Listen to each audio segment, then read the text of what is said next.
ነሽ እኮ ሄርሜላን እንድታገባት ነው የምፈልገው። አንቺ የምትፈልጊው እሷ እንዳገባ ነው?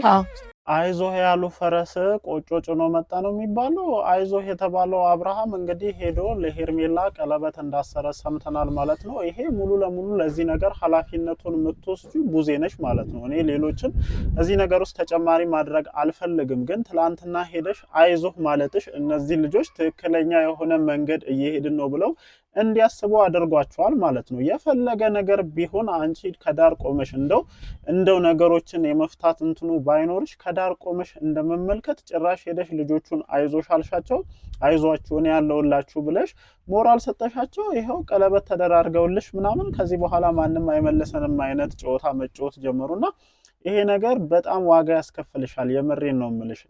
እኔ በጣም እዚህ ጋር ማለት ነው ብዙ ጊዜ ምንድነው የምትመለከቱት ኮመንት ላይ ምናልባት ከወንድምሽ ጎን ቁሚ አይዞሽ ምናምን ብለው በጣም ብዙ ነገሮች ሊባሉ ይችላሉ። ግን ደግሞ ከወንድምሽ ጎን ስትቆሚ ወንድምሽ ልጅ አለው። ታሳቢ ማድረግ ያለብሽ ያንን ነው። የልዑል አክስት ነሽ አንቺ። እዚህ ጋር የምትናገሪያቸው ነገሮች ሚዲያ ላይ ቁጭ የሚሉ ነገሮች ናቸው። አባቴና እናቴ መሀል ምንድነው የተፈጠረው ብሎ አንድ ባንድ እያንዳንዱን ነገሮች ማየቱ አይቀርም ይሄ ልጅ ማለት ነው።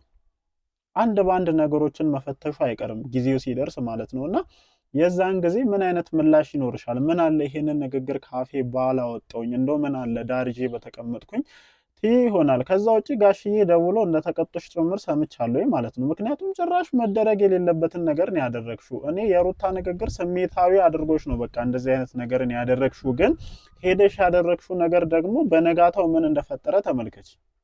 አይተሻላ? ሄደሽ ያደረግሽው ነገር በነጋታው በቃ የሆነ የዘራሽው ዘር በአንድ ጊዜ ብቅል ብሎ ነው የመጣው ማለት ነው። እና ተያይዘው ቀለበት ተደራርገው የቀለበት ጣቷን እየሳመልሽ ማታ 3 ሰዓት ላይ ጠብቁኝ አለ እንግዲህ የዘራሹ ነገር በአንድ ጊዜ ነው ብቅል ያለልሽ ማለት ነውና ጋሽዬ ደውለው እንዴት እንደዚህ ታደርጊያለሽ እንዴት እንደዚህ ትያለሽ ብለው እንደተቆጡሽ ሰምቻለሁኝና ስሜታዊ ሆነሽ ነው ይሄንን ነገር ያደረግሽው። ይገባኛል። በቃ አለ አይደለ ሳይድ ለሚያስ ሞከርሽ ሩታ ጋር ሄደሽ ሳይድ መያዝሽ አላስደሰታትም።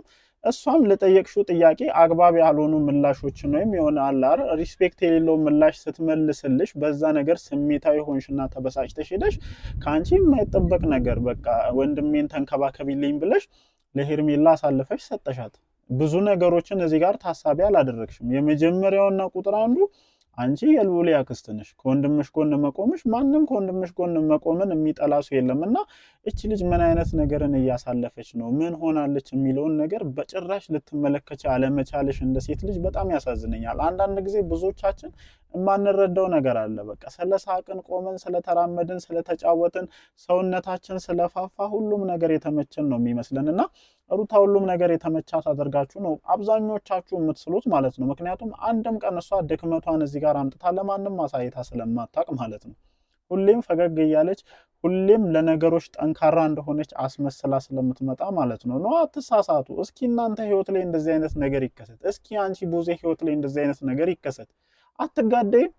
የሆነ ሴት መታ ከመሬት ተነስታ ባልሽን ይዛብሽ ልትሄድ ስትሞክር ያው ደግሞ በፈጣጣው ማለት ነው እነዚህ ልጆች እያደረጉ ያሉትን ነገር ትክክል ብለሽ ነው እያሰብሻለሽ ማለት ነው። ትላንትና አሁን ላጲስ ለመስራት ንግግርሽ መሃል ላይ ከዚህ በፊት የነበረው ነገር ስህተት ነው ትያለሽ። ስህተት ከሆነ ስህተት ነው አለቀ። አሁንም ስህተት ነው ሊሆን የሚችለው የእነዚህ ልጆች ግንኙነት ስህተት ሊሆን ሩታ ስታበሳጭሽ ትክክል ሆኖ ነው ታዲያ ሄደሽ እንደዛ እያለሻለሽ እና ማንም ሰው የዚችን ልጅ ጉዳት እየተመለከተ አይደለም ሁሉ ጊዜ እየሳቀሽ ስለምትመጣ ማለት ነው። እኔ ትላንትና ፍሬ እረፍት ያስፈልጋታል ብሎ ነበር። በጣም እረፍት ያስፈልጋታል እግዚአብሔርን። ሁሉም ሰው እየመጣችን ልጅ ማቁሰል ነው። ሁሉም ሰው እየመጣችን ልጅ መጉዳት ነው። ሁሉም ሰው እየመጣ አንቺ ነሽ እንደዚህ የምታደርጊው ማለት ነው። አንድም ቀን የእሱን ስህተት ደፍሮ ሊናገር የሚችል ሰው እኔ አይቼ አላውቅም እግዚአብሔርን። እስኪ ነገሮችን እኮ አንድ ባንድ እኮ እያንዳንዱ ማስረጃ አለ ዞረን ወደኋላ አንድ ባንድ ቪዲዮዎችን እያመጣን እዚህ ጋር እያመሳከረን ማውራት እንችላለን። እኔ እግዚአብሔርን እኔ በቃ ነገሮችን አይቼ አሁን ላይ ላደርግ ያሰብኩት እንደዛ ነው። አንድ ባንድ ማለት ነው።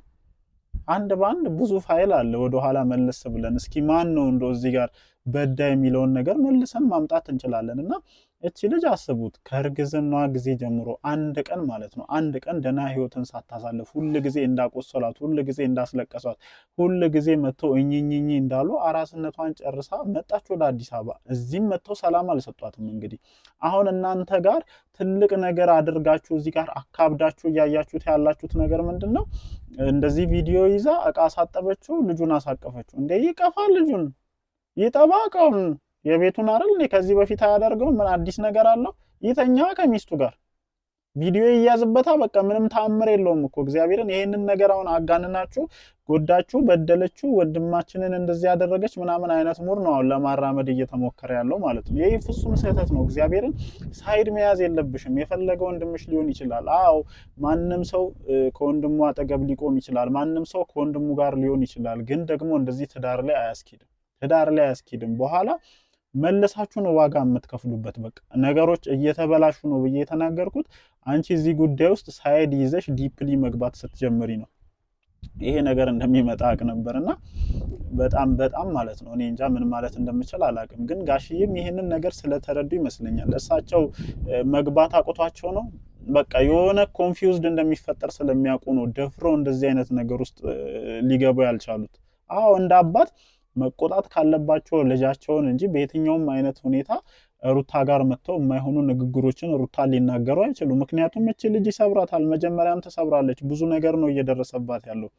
ምናልባት እኮ እዚህ ካሜራ ላይ የሳቀች ስለምትመጣ ሊሆን ይችላል። ቤቷ ብቻዋን ሆና እቺ ልጅ ምን አይነት ነገርን እያሳለፈች ነው የሚለውን ማን ታውቃላችሁ? እንደ ሴት ልጅ እስኪ ምን ያክል እቺ ልጅ ቀርበሽ ትሪት ለማድረግ ሞክረሻል? ወንድምሽ ያን ሁሉ ነገር ሲያደርጋት ማያማት ነው የሚመስልሽ?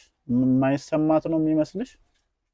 ገንዳ ውስጥ ሌላ ሴት ይዞ ገብቶ እንትን ሲሆን የፈለገ ተለያይቶ ተፋቶ እንኳን ቢሆን ይሰማታል። የሷ የነበረ ሰው ነው፣ ይደብራል። ይሄ ደግሞ ለሷ ብቻ አይደለም ለየትኛውም ሰው እንደዚህ አይነት ነገር ቢገጥመው የሚሰማው አይነት ስሜት ነውና እሷ እኔ በቃ ትልቁ ችግሯ ምንድነው? ስሜቷን አምጥታ እዚህ ጋር አለመናገሯ። ሰው እኮ በቃ ወይ ያለቀስን ካልመጣን ወይ መጎዳታችንን እስካላሳየን ድረስ እየተደረገ ያለው ነገር እንደተመቸን አድርጎ ነው የሚያስበውና እኔ በጣም አዝኛለሁ እግዚአብሔርን። አሁን ትላንትና እሷ ሄዳ ያበረታታችሁ ነገር ፍሬ አፍርቶ መጣ በአንድ ቀን ማለት ነው። አትፈልጓትም ማለት ነው። አሁን እኔ ድምዳሜ ላይ ምንድነው የደረስኩት? አትፈልጓትም ማለት ነው። በቃ የግዳችሁን ነው ሩታን የተቀበላችሁት የሚለውን ስሜት ነው እንዳንጸባርቅ እያደረገኝ ያለውና እኔ አሁንም ቢሆን ለሩታ አንድ ማለት የምፈልገው ነገር ቢኖር ከዚህ ነገር ውጪ ረፊ። በቃ የማይጠቅሙሽ ሰዎች ናቸው በዙሪያሽ የተደረደሩት። እግዚአብሔርን ሁሉም የራሱን ጥቅም አስከብሮ ምናምን ነው ዞር የሚሉት። አንቺ እውነቴን ነው ሁሉም ነው የካደሽ። እኔ እንደተረዳሁት ከሆነ ማለት ነው ዛሬ ላይ አይደለም ከረጅም ጊዜ ጀምሮ ሁሉም እየካደሽ ነው የመጣው። እኔ ምን እንዳለ አላቅም በዚህ ነገር መሀል፣ ግን አንቺን ለመካድ ሁሉም ይቀላቸዋልና በጣም ነው የሚያሳዝነው። በጣም ማለት ነው። እና ከዚህ ነገር ወጥተሽ ለተወሰነ ጊዜ እረፍት አድርጊ። በቃ ትላንትና ብሏል። እውነት እኔ ያንን ነገር ስለተናገረ ይሁን አይዶ ነው ሌላ ነገር ብሎ ይሁን አላቅም፣ የሆነ እንደ ወቀሳ አይነት ነገርም ለማቅረብ ስትሞክሩ ምናምን ሰምቼ ነበርና በጣም እረፍት ያስፈልጋታል። በጣም ነው እንጂ እንደዚህ ሰዓት ለዚህ ልጅ እረፍት የሚያስፈልግበት ሰዓት የለም። አንደኛ ወደ አእምሯ ትመለሳለች፣ በደንብ መንፈሷ ይጠነክራል። በቃ እንደዚህ የሆነች ልትቀጥል የምትችልበት ምንም አይነት ምክንያት የለም። አንድ ቀን እኮ ሰላማን አግኝታ አታውቅም እኮ። እዚህ ልትታረስ በመጣችበት አንዴ ውሽማውን እየጎተተ ይመጣል፣ አንዴ ቤተሰቦቹ ይመጣሉ፣ አንዴ ጓደኞቹ ይመጣሉ። አንድ ቀን እረፍት ሳይሰጧት ማለት ነው። እቺ ልጅ ነገሮችን አስተካክላለሁ ወይም ደግሞ መበቀል አለብኝ ብላ ምንድነው ብትበቀለው? አሁን የሚገርም ነገር ነው። እግዚአብሔር እሱ ካደረገው ነገር አንጻር እቺ ልጅ ምንስ ብታደርግ የሚገርም የሚደንቅ አይነት ነገር ነው። እሷን የዚህን ያክል እንደ ጠላት እንድትታይ የሚያደርግ ነገር ነው። እኔ እንጃ። እኔ ትክክለኛ የሆነ የአክስትን ገጸ ባህሪ ነው ያየሁት ቡዜ ላይ ማለት ነው። ትክክለኛ የሆነ ማለት ነው። በቃ የሆነ ሰዓት ላይ የሚቀየረውን አይነት ነገር ነው ያየሁትና እነሱም እንግዲህ እቺን አጋጣሚ ነበር እየጠበቁ ያሉት። ኮንፊርም ተደረገላቸው በቡዜ በኩል አየር ላይ ሄደው ማለት ነው ተቃቅፈው ተለጣጥፈው አረ ምናምን እያሉ 3-4 ቀን ሙድ ሲያያዙ የነበሩ ሰዎች እንግዲህ ዛሬ ለጠፍጠፍ ብለው መጥተዋል። እንግዲህ ረገጥ አድርጌ ነው ዛሬ የተናገርኩት መናገር ባለብኝ መንገድ። እንግዲህ እናንተስ ምን ትላላችሁ? እንደተለመደው ሐሳባችሁን ስጡ። ቪዲዮ ይለቀቅና ደግሞ ለበኋላ እናስቀር በደንብ ለማውራት ማለት ነውና ቪዲዮ ይለቀቅና እንደተለመደው ሐሳባችንን እንሰጣለን። ወዳችኋለሁ። ይመቻችሁ።